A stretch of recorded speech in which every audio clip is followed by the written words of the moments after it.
നമസ്കാരം. പുതിയൊരു വീഡിയോയിലേക്ക് ഏവർക്കും ഹൃദ്യമായ സ്വാഗതം. +2 ഇക്കണോമിക്സിന്റെ ക്രിസ്മസ് പരീക്ഷയ്ക്ക് നിർബന്ധമായിട്ടും പഠിച്ചു പോകേണ്ട മാക്രോ എക്കണോമിക്സിൽ നിന്നുള്ള പ്രധാനപ്പെട്ട ചോദ്യങ്ങളും അതിന്റെ ചെറിയ രീതിയിലുള്ള ഉത്തരങ്ങളുടെ വിവരണങ്ങളുമാണ് ഇന്ന് വീഡിയോയിൽ ഉൾപ്പെടുത്തിയിരിക്കുന്നത്. വളരെ പ്രധാനപ്പെട്ടതാണ്, വളരെ ഇമ്പോർട്ടന്റ് കൊടുത്തു തന്നെ നിങ്ങൾ ഇത് കാണാൻ ശ്രമിക്കുക. മുഴുവനായിട്ടും, അതായത് വീഡിയോ അവസാനം വരെ നിങ്ങൾ കാണുകയാണെങ്കിൽ മാത്രമേ നിങ്ങൾക്ക് ഇതുകൊണ്ട് ഒരു പ്രയോജനം ലഭിക്കുകയുള്ളൂ. നിങ്ങൾ നീക്കി കാണുകയാണെന്നുണ്ടെങ്കിൽ നിങ്ങൾക്ക് അതുകൊണ്ട് വലിയ ഗുണമൊന്നും ഉണ്ടാവുന്നില്ല എന്നുള്ളതാണ്. കാരണം അതിന്റെ തുടർച്ച കിട്ടാൻ വേണ്ടിയിട്ടാണ് ഞാൻ അങ്ങനെ പറയുന്നത്. അപ്പൊ നമുക്ക് നോക്കാം. ഒന്നാമത്തെ chapter introduction to macroeconomics ആണ്. അതിലെ ഒന്നാമത്തെ ചാപ്റ്റർ ഇൻട്രൊഡക്ഷൻ ടു മാക്രോ എക്കണോമിക്സിലെ ഒന്നാമത്തെ ഭാഗം ഇമ്പോർട്ടൻസ് ഓഫ് മാക്രോ എക്കണോമിക്സ് ആണ്. വളരെ പ്രധാനപ്പെട്ട ഒരു ടോപ്പിക്കാണ് importance of macro economics. Okay, അതായത് മാക്രോ എക്കണോമിക്സിന്റെ അല്ലെങ്കിൽ സ്ഥൂല സാമ്പത്തിക ശാസ്ത്രത്തിന്റെ പ്രാധാന്യം എന്താണ് എന്നുള്ളതാണ് ഒന്നാമത്തെ ഒരു ചോദ്യമായിട്ട് പറയുന്നത്. ഇതൊരു 3 മാർക്കിനോ 4 മാർക്കിനോ ഒക്കെ ചോദിക്കാൻ സാധ്യതയുള്ള ഒരു ക്വസ്റ്റ്യൻ ആണ്. വളരെ ഇമ്പോർട്ടന്റ് ആണ്. രണ്ടാമതാണ് ഏറ്റവും പ്രധാനപ്പെട്ടത്, ഒരിക്കലും നിങ്ങൾ മറന്നു പോവാൻ പാടില്ലാത്ത അല്ലെങ്കിൽ ഒഴിച്ചുകൂടാനാവാത്ത ഒരു ചോദ്യമാണ് ഇത്. നമുക്ക് പബ്ലിക് എക്സാമിന് വരെ ചോദിക്കുന്ന ഒരു ചോദ്യമാണ്. Emergence of macro economics. Emergence of macro economics, അതായത് മാക്രോ എക്കണോമിക്സിന്റെ അല്ലെങ്കിൽ സ്ഥൂല സാമ്പത്തിക ശാസ്ത്രത്തിന്റെ ആവിർഭാവത്തെ കുറിച്ച് വിവരിക്കാൻ വേണ്ടിയിട്ടാണ് ഈ ചോദ്യം നമുക്ക് വരുന്നത്. 1930കളിലെ സാമ്പത്തിക മാന്ദ്യം എന്ന രീതിയിൽ ചോദിക്കാം. 1930കളിലെ എന്നോ 1929കളിലെ എന്നോ വർഷത്തിൽ ചെറിയ വ്യത്യാസം ഉണ്ടാവും. 29ലാണ് ആഗോള സാമ്പത്തിക മാന്ദ്യം ഉണ്ടായത് എന്ന് ഓർക്കുക. ഓക്കെ, അപ്പോൾ ആഗോള സാമ്പത്തിക മാന്ദ്യവുമായി ബന്ധപ്പെട്ട് ഈ ചോദ്യം വരാറുണ്ട്. എമർജൻസ് ഓഫ് മാക്രോ എക്കണോമിക്സിന്റെ മറ്റൊരു രൂപമാണ് അല്ലെങ്കിൽ മറ്റൊരു ടൈപ്പ് ക്വസ്റ്റ്യൻ ആണ് എന്ത്, എമർജൻസ് ഓഫ് മാക്രോ എക്കണോമിക്സ്. അല്ലെങ്കിൽ ചോദിക്കുന്നത് എങ്ങനെയായിരിക്കും, 1929 അല്ലെങ്കിൽ 1930കളിലെ മഹാസാമ്പത്തിക മാന്ദ്യം അല്ലെങ്കിൽ മഹാമാന്ദ്യത്തെ കുറിച്ച് വിവരിക്കുക, അല്ലെങ്കിൽ ആഗോള സാമ്പത്തിക മാന്ദ്യത്തെ കുറിച്ച് വിവരിക്കുക എന്നായിരിക്കും ചോദ്യം ഉണ്ടാവുക. ഓക്കെ, അപ്പൊ ഈ ചാപ്റ്ററിൽ നമുക്ക് 1 വേർഡിൽ വരാൻ സാധ്യതയുള്ള 1-2 കാര്യങ്ങൾ പറഞ്ഞു തരാം. 1 വേർഡിൽ നമുക്ക് ഈ മാക്രോ എക്കണോമിക്സ് എന്ന് പറയുന്ന സാമ്പത്തിക ശാസ്ത്രത്തിന്റെ ഒരു ശാഖ, മാക്രോ എക്കണോമിക്സ് അതായത് സ്ഥൂല സാമ്പത്തിക ശാസ്ത്രം, അത് പിന്നെ വളർന്നു വരാൻ ഇടയായത് ജെഎം കെയ്ൻസിന്റെ പ്രസിദ്ധമായ ബുക്കിന്റെ പ്രസിദ്ധീകരണത്തോട് കൂടിയിട്ടാണെന്ന് പറയുന്നു.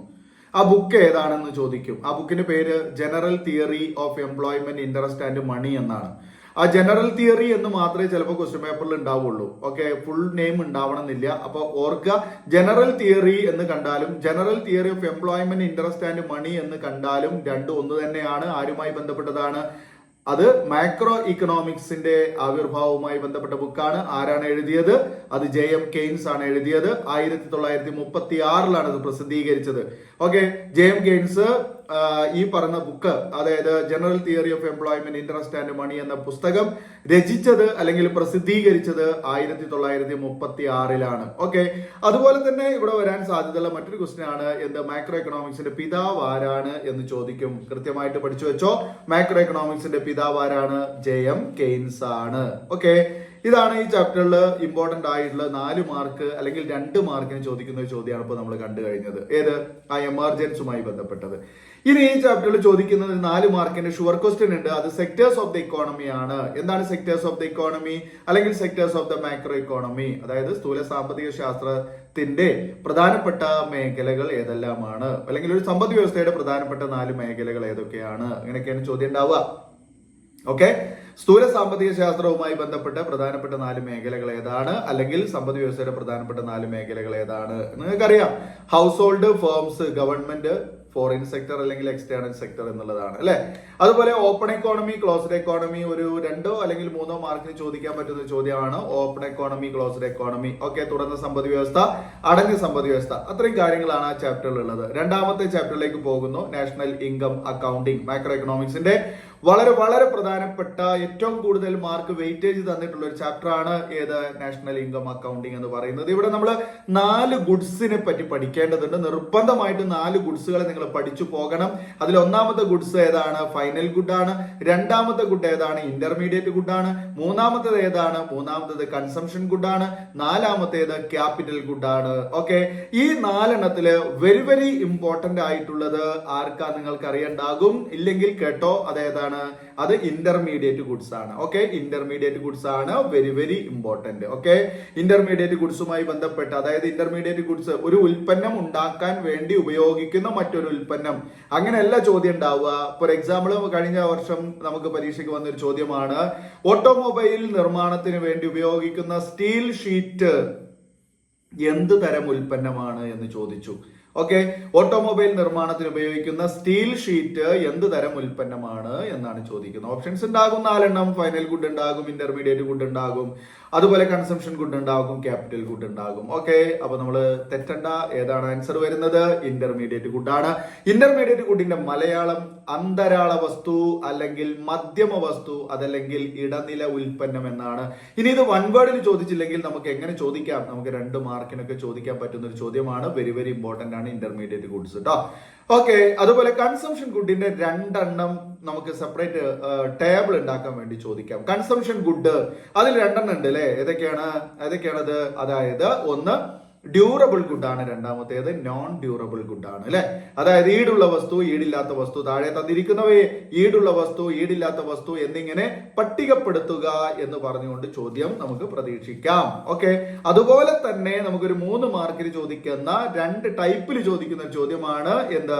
സ്റ്റോക്ക്, ഫ്ലോസ് എന്നിവ. എന്താണ് സ്റ്റോക്ക്, എന്താണ് ഫ്ലോസ്? അതായത് ശേഖരവും പ്രവാഹവും എന്താണെന്ന് എഴുതാൻ വേണ്ടി പറയും. ഓക്കെ, സ്റ്റോക്ക് എന്താണ്, ഫ്ലോസ് എന്താണെന്ന് എഴുതാൻ വേണ്ടി പറയും. അത് നിങ്ങൾ കൃത്യമായിട്ട് അറിഞ്ഞിരിക്കണം. അല്ലെങ്കിൽ അതിന്റെ എക്സാമ്പിൾ തന്നിട്ട് ആ എക്സാമ്പിളിനെ പട്ടികപ്പെടുത്താൻ വേണ്ടിയിട്ടും നമുക്ക് തരാൻ സാധ്യതയുണ്ട്. കൃത്യമായിട്ട് നിങ്ങൾ അറിഞ്ഞിരിക്കണം. ഓക്കെ, അതുപോലെ തന്നെ വളരെ ഇമ്പോർട്ടന്റ് ആയിട്ടുള്ള ഒന്നാണ് സർക്കുലർ ഫ്ലോ ഓഫ് ഇൻകം എന്ന് പറയുന്ന ആ ഒരു ചാക്രിക പ്രവാഹത്തെ കാണിക്കുന്ന ചിത്രം അല്ലെ? വരുമാനത്തിന്റെ ചാക്രിക പ്രവാഹത്തെ കാണിക്കുന്ന ചിത്രത്തെ നമ്മൾ അത് വിവരിക്കാൻ വേണ്ടി, അത് വരച്ച് വിവരിക്കാൻ വേണ്ടി പറയും. അതായത് ഒരു ലഘു സമ്പദ് വ്യവസ്ഥയില് അല്ലെ, ലഘു സമ്പദ് വ്യവസ്ഥയിലെ വരുമാനത്തിന്റെ ചാക്രിക പ്രവാഹത്തെ കാണിക്കുന്ന ചിത്രം വരച്ച് എന്താണ് വിവരിക്കുക എന്നായിരിക്കും ചോദ്യം ഉണ്ടാവുക.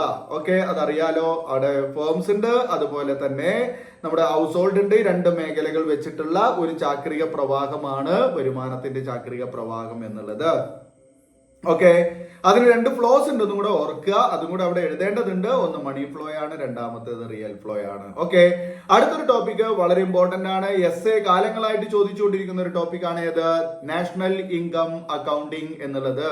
ദേശീയ വരുമാനം കണക്കാക്കുന്ന രീതികൾ അത് വിവരിക്കാൻ വേണ്ടി ചോദിക്കാം. ഇനി അങ്ങനെ ഒരു 8 മാർക്കിലേക്ക് ആ ചോദ്യം വന്നില്ലെങ്കിൽ നിങ്ങൾ എന്ത് പഠിക്കേണ്ടതുണ്ട്? 8 മാർക്കിന് ആ ചോദ്യം വന്നില്ലെങ്കിൽ നിങ്ങൾ അതിൽ നിന്ന് ഓരോന്നും, അതായത് വരുമാന രീതിയാകാം, അതായത് എന്താ പറയാ ഇൻകം മെത്തേഡ് ആകാം, അല്ലെങ്കിൽ എക്സ്പെൻഡിച്ചർ ചെലവ് രീതി ആകാം, അല്ലെങ്കിൽ പ്രൊഡക്റ്റ് മെത്തേഡ് ആകാം, അല്ലെങ്കിൽ പ്രൊഡക്റ്റ് മെത്തേഡ്, അല്ലെങ്കിൽ എന്താണ് വാല്യൂ ആഡഡ് മെത്തേഡ് അല്ലെ? ഇതൊക്കെ സെപ്പറേറ്റ് ചോദിക്കാനും സാധ്യത ഉള്ളതാണ്. എന്തായാലും നിങ്ങളത് കൃത്യമായിട്ട് പഠിച്ചോ, വളരെ ഇമ്പോർട്ടന്റ് ആണ്. ഏതാണ്? നാഷണൽ ഇൻകം അക്കൗണ്ടിങ് 3 മെത്തേഡുകൾ വളരെ ഇമ്പോർട്ടന്റ് ആണ്.